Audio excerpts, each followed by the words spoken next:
Hey guys, Smithy here. As you all know, I were less active past 2 months, and during that time many classes received many changes. So in order to compensate all the information you might have missed and prepare you for the upcoming top list, I decided to refresh your knowledge regarding the classes that received buffs, nerfs and changes during the past 2 months. I will review 3 to 4 classes in every video, and by the end of the rubric I will finish it with the top list. And before we start, let's check how many and what classes received changes. Reaper, Shai, Nova, Blademaster, Spiritwalker, Titan, Destroyer, Warlord, Primrose, Kunoichi, Eclipse, Void Knight, Windwalker, Huntress, Berserker, Sage, Corsair and Lupa. Total of 18 classes, some more, some less. But let's not lose time anymore and begin with the first class in the list, Reaper. Reaper received few changes for the skills. Not big, but still quite a few.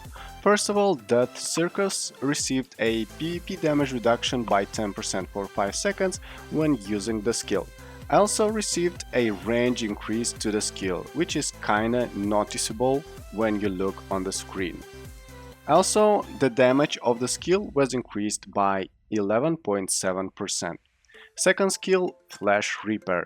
It received a big 47.5% damage increase in PvP and PvE, which is not that big of a deal because still the skill isn't that cool, it's only for PvE.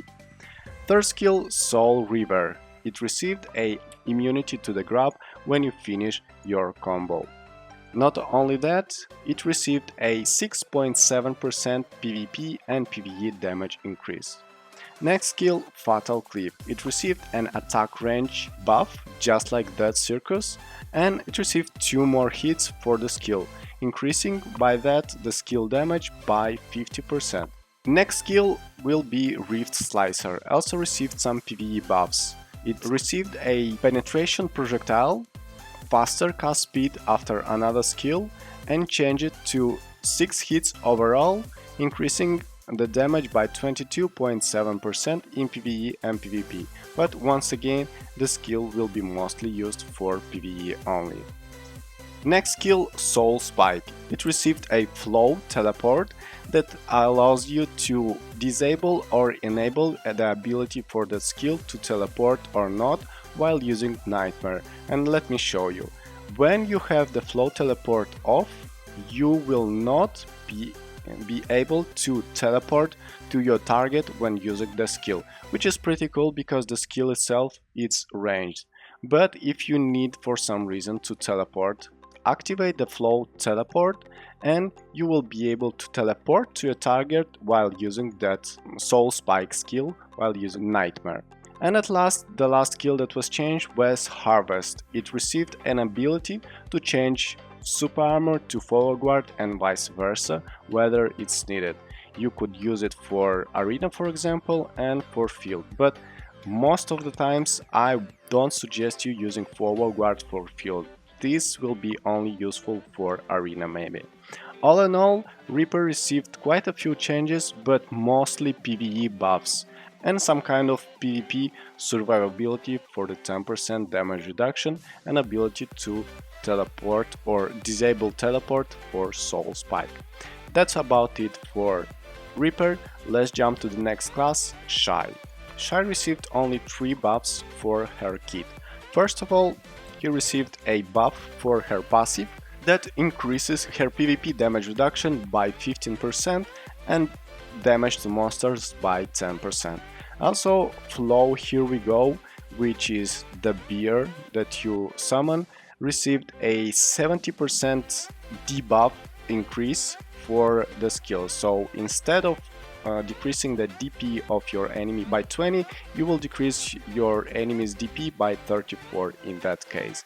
Next skill was the Flow Feel the Music, which is the healing skill for the Shai. During the passive, you will heal by 60% more HP, and as well you will increase your allies' PvP damage reduction by 10% when using that skill during the passive. And at last I'm performing here, which is that skill right here. Instead of 10%, it will increase the ally's critical damage by 15% during the passive. Also, not only that, skill La La La gained ability to have super armor during all the 7 hits in the simple form and during all the 8 hits during the field music. And the flow for the shoe, which is Here We Go, once again received a buff that increases the duration of the beer by 1 second. And that's about it for the Shai buffs. Slightly bit of PvP utility and some survivability due to PvP damage reduction during passive. And that's it. Let's jump for the third class for today, which will be Spiritwalker. Spiritwalker received many interesting buffs for those who like this class and are playing it. First of all, Heaven's Fall animation is much faster, is instantaneous, and it can be used for field PvP, for arena PvP, for DPS, for everything. Very cool skill. Not only that, during the new passive it increases the damage by 100%, multiplying it by 2, so it allows you to have that very big hitting skill in the kit of Tamer. Second skill that was buffed, let's say, is Shell Shock, is the grab that all the classes now have invincible during the grab. Next skill that received a buff was Red Dance of the Red Phoenix. Now it received a ability to remove harmful effects and also increased PvP damage reduction by 15% when using this skill. Next skill is the Dance of the Blue Dragon. Now it gained another buff that increases damage to monster by 20%. Not only that, the passive was changed quite a bit. Now every time you use a dance ability, you will gain a buff that will last for 5 seconds. And the thing about it, that before it was random, now it is 100%. When you use the skill, you will apply yourself that skill buff for 5 seconds. And it won't be random, won't have any cooldown. So you can use multiple skills and you are able to stack them. Also, if you use one skill continuously, you will reset that buff. Not only that, the passive also gained an ability to trigger an extra effect which is called Guardian's Descent. Every time you use a dance skill 4 times, any skill, like it can be even only one skill or all of them, you will receive a Guardian's Descent buff for 30 seconds. What it does this. You will receive all the 4 buffs for 30 seconds for all the skills, so you will gain all the buffs. For example, for the tiger you will gain 60 AP, you will gain 80 DP for the tortoise, you will gain all these passives that increases your PvP damage reduction by 15, and the only thing that removing harmful effects only will be possible when using that skill. And also these passives, you will all have them active when using 4 skill, and as you can see, you don't need to use them all, you just need to use 4 of them. No matter what kind of sequence that you choose, using 4 of them you will activate all these buffs. Also, one little note about Tamer. When you receive the Guardian's Descent buff and you receive that mega CP bonus, you are not able to receive CP from Black Spirit, which is kinda bad. I don't think if it's a bug or not. So Spiritwalker in the end received a crazy good passive that increases her PvP and PvE capabilities by quite a bit. And finally we reached the last class for today, which is Destroyer, and I'm still maining it. I still think that Destroyer is one of the greatest classes in the game, is the class that I like the most. It has many invincible skills, and with the new buff he received another invincible. But let's not lose time and talk about it very fast. So first of all, Destroyer received a nerf like in November that disabled his invincible immunity during Firebomb during arena. So now in arena it has only super armor that can be grabbed, that can be hit, and that decreases his power by a lot in arena, because now he can be invincible forever. Next change was the passive overheat. Now it gained a great passive that increases his PvP damage reduction by 20%, which is quite a lot, and also extra monster damage by 15%, which are very nice buffs for Destroyer. Not only that, his overheat duration was increased by 5 seconds from 10 to 15, and also instead of 4 skills used, now you need to use only 3 skills in order to trigger overheat option. Very good buff for his passive.